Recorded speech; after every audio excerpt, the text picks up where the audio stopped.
Chapter 15. The Discovery of Oz the Terrible. The four travelers walked up to the great gate of Emerald City and rang the bell. After ringing several times, it was opened by the same guardian of the gates they had met before. "What? Are you back again?" he asked in surprise. "Do you not see us?" answered the Scarecrow. "But I thought you had gone to visit the Wicked Witch of the West."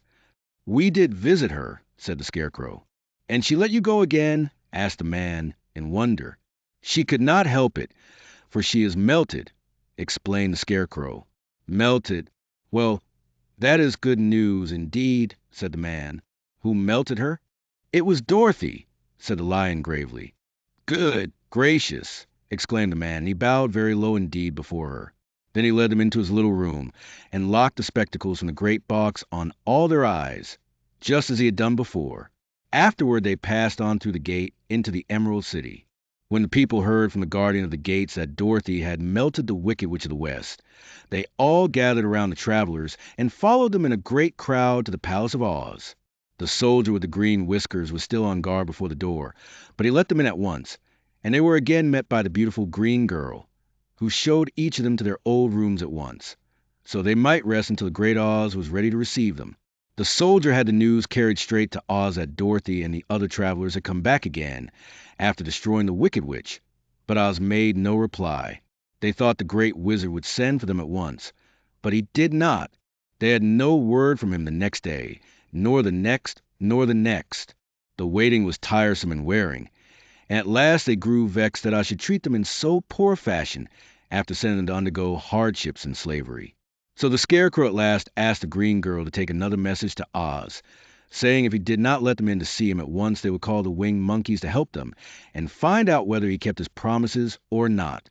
When the wizard was given this message, he was so frightened that he sent word for them to come to the throne room at 4 minutes after 9 o'clock the next morning. He had once met the winged monkeys in the land of the West, and he did not wish to meet them again. The four travelers passed a sleepless night, each thinking of the gift Oz had promised to bestow on him. Dorothy fell asleep only once, and then she dreamed she was in Kansas, where Anna was telling her how glad she was to have her little girl at home again. Promptly at 9 o'clock the next morning the green-whiskered soldier came to them, and 4 minutes later they all went into the throne room of the great Oz. Of course, each one of them expected to see the wizard in the shape he had taken before, and all were greatly surprised when they looked about and saw no one at all in the room. They kept close to the door and closer to one another, for the stillness of the empty room was more dreadful than any of the forms they had seen Oz take. Presently they heard a solemn voice that seemed to come from somewhere near the top of the great dome, and it said, "I am Oz, the great and terrible. Why do you seek me?" They looked again in every part of the room, and then, seeing no one, Dorothy asked, "Where are you?" "I am everywhere," answered the voice, "but to the eyes of common mortals I am invisible. I will now seat myself upon my throne, that you may converse with me." Indeed, the voice seemed just then to come straight from the throne itself. So they walked toward it and stood in a row, while Dorothy said, "We have come to claim our promise, O Oz." "What promise?" asked Oz. "You promised to send me back to Kansas when the Wicked Witch was destroyed," said the girl. "And you promised to give me brains," said the Scarecrow. "And you promised to give me a heart," said the Tin Woodman. "And you promised to give me courage," said the Cowardly Lion. "Is the Wicked Witch really destroyed?" asked the voice, and Dorothy thought it trembled a little. "Yes," she answered. "I melted her with a bucket of water." "Dear me," said the voice. "How sudden! Well, come to me tomorrow, for I must have time to think it over." "You've had plenty of time already," said the Tin Woodman angrily. "We shan't wait a day longer," said the Scarecrow.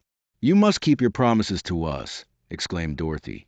The lion thought it might be as well to frighten the wizard, so he gave a large, loud roar, which was so fierce and dreadful that Toto jumped away from him in alarm and tipped over the screen that stood in a corner. As it fell with a crash, they looked that way, and the next moment all of them were filled with wonder, for they saw, standing in just the spot the screen had hidden, a little old man with a bald head and a wrinkled face, who seemed to be as much surprised as they were. The Tin Woodman, raising his axe, rushed toward the little man and cried out, "Who are you?" "I am Oz, the great and terrible," said the little man in a trembling voice. "But don't strike me. Please don't, and I'll do anything you want me to." Our friends looked at him in surprise and dismay. "I thought Oz was a great head," said Dorothy. "And I thought Oz was a lovely lady," said the Scarecrow. "And I thought Oz was a terrible beast," said the Tin Woodman. "And I thought Oz was a ball of fire," exclaimed the Lion. "No, you are all wrong," said the little man meekly. "I have been making believe." "Making believe!" cried Dorothy. "Are you not a great wizard?" "Hush, my dear," he said. "Don't speak so loud, or you'll be overheard, and I should be ruined. I'm supposed to be a great wizard." "And aren't you?" she asked. "Not a bit of it, my dear. I'm just a common man." "You're more than that," said the Scarecrow in a grieved tone. "You're a humbug." "Exactly so," declared the little man, rubbing his hands together as if it pleased him. "I am a humbug." "But this is terrible," said the Tin Woodman. "How shall I ever get my heart?" "Or I my courage?" asked the Lion. "Or I my brains?" wailed the Scarecrow, wiping the tears from his eyes with his coat sleeve. "My dear friends," said Oz, "I pray you not to speak of these little things. Think of me, and the terrible trouble I'm in at being found out." "Doesn't anyone else know you're a humbug?" asked Dorothy. "No one knows it but you four and myself," replied Oz. "I have fooled everyone so long that I thought I should never be found out. It was a great mistake, my ever letting you into the throne room. Usually I will not see even my subjects, and so they believe I am something terrible." "But I don't understand," said Dorothy in bewilderment. "How is it that you appeared to me as a great head?" "That was one of my tricks," answered Oz. "Step this way, please, and I will tell you all about it." He led the way to a small chamber in the rear of the throne room, and they all followed him. He pointed to one corner, in which lay the great head, made out of many thicknesses of paper, and with a carefully painted face. "This I hung from the ceiling by a wire," said Oz. "I stood behind the screen and pulled a thread to make the eyes move and the mouth open." "But how about the voice?" she inquired. "Oh, I am a ventriloquist," said the little man. "I can throw the sound of my voice wherever I wish, so that you thought it was coming out of the head. Here are the other things I used to deceive you." He showed the Scarecrow the dress and the mask he had worn when he seemed to be the lovely lady. And the Tin Woodman saw that his terrible beast was nothing but a lot of skins, sewn together, with slats to keep their sides out. As for the ball of fire, the false wizard had hung that also from the ceiling. It was really a ball of cotton, but when oil was poured upon it the ball burned fiercely. "Really," said the Scarecrow, "you ought to be ashamed of yourself for being such a humbug." I certainly am," answered the little man sorrowfully. "But it was the only thing I could do. Sit down, please, there are plenty of chairs, and I will tell you my story." So they sat down and listened while he told the following tale. "I was born in Omaha." "Why, that isn't very far from Kansas," cried Dorothy. "No, but it's farther from here," he said, shaking his head at her sadly.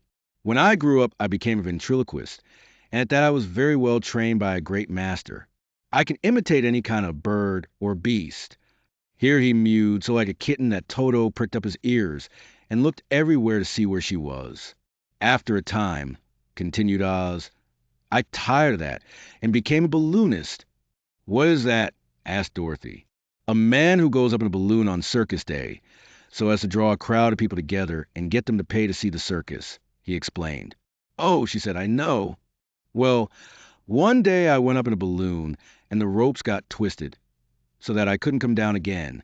It went way up above the clouds, so far that a current of air struck it and carried it many, many miles away. For a day and a night I traveled through the air, and on the morning of the second day I awoke and found the balloon floating over a strange and beautiful country. It came down gradually, and I was not hurt a bit, but I found myself in the midst of strange people who, seeing me come from the clouds, thought I was a great wizard. Of course I let them think so, because they were afraid of me and promised to do anything I wished them to.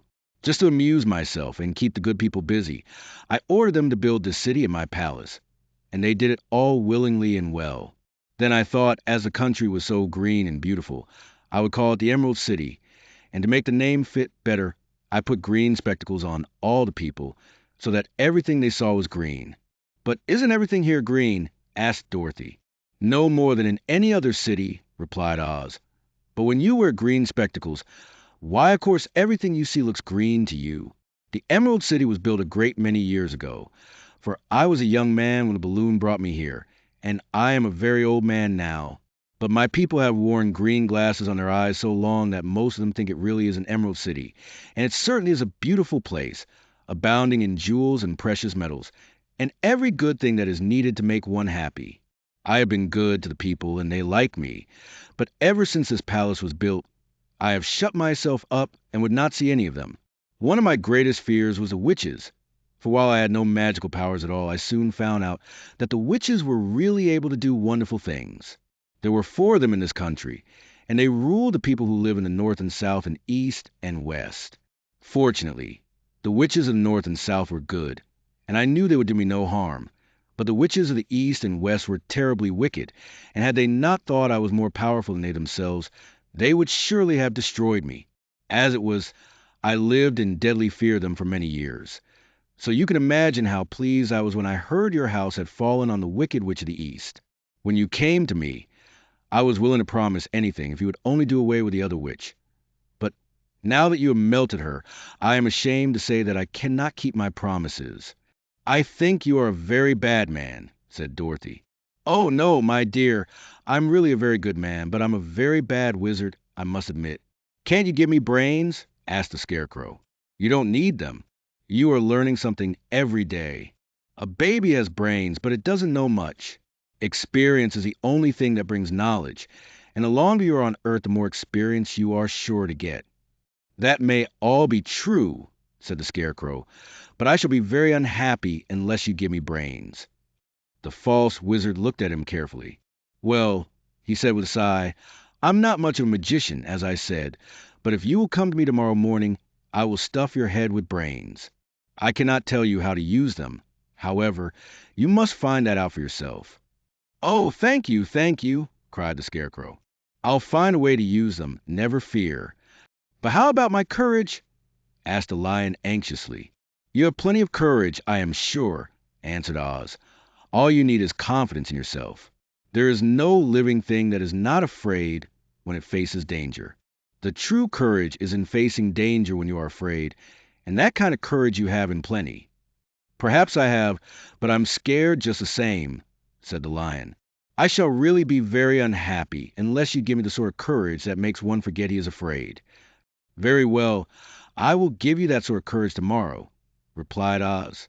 "How about my heart?" asked the Tin Woodman. "Why, as for that," answered Oz, "I think you are wrong to want heart. It makes most people unhappy. If you only knew it, you are in luck not to have a heart." "That must be a matter of opinion," said the Tin Woodman. "For my part, I will bear all the unhappiness without a murmur, if you will give me the heart." "Very well," answered Oz meekly. "Come to me tomorrow, and you shall have a heart. I have played wizard for so many years that I may as well continue the part a little longer." "And now," said Dorothy, "how am I to get back to Kansas?" "We shall have to think about that," replied the little man. "Give me 2 or 3 days to consider the matter, and I'll try to find a way to carry you over the desert. In the meantime, you shall all be treated as my guests, and while you live in the palace, my people will wait upon you and obey your slightest wish. There's only one thing I ask in return for my help. Such as it is, you must keep my secret and tell no one I am a humbug." They agreed to say nothing of what they had learned, and went back to their rooms in high spirits. Even Dorothy had hoped that the great and terrible humbug, as she called him, would find a way to send her back to Kansas. And if he did, she was willing to forgive him everything.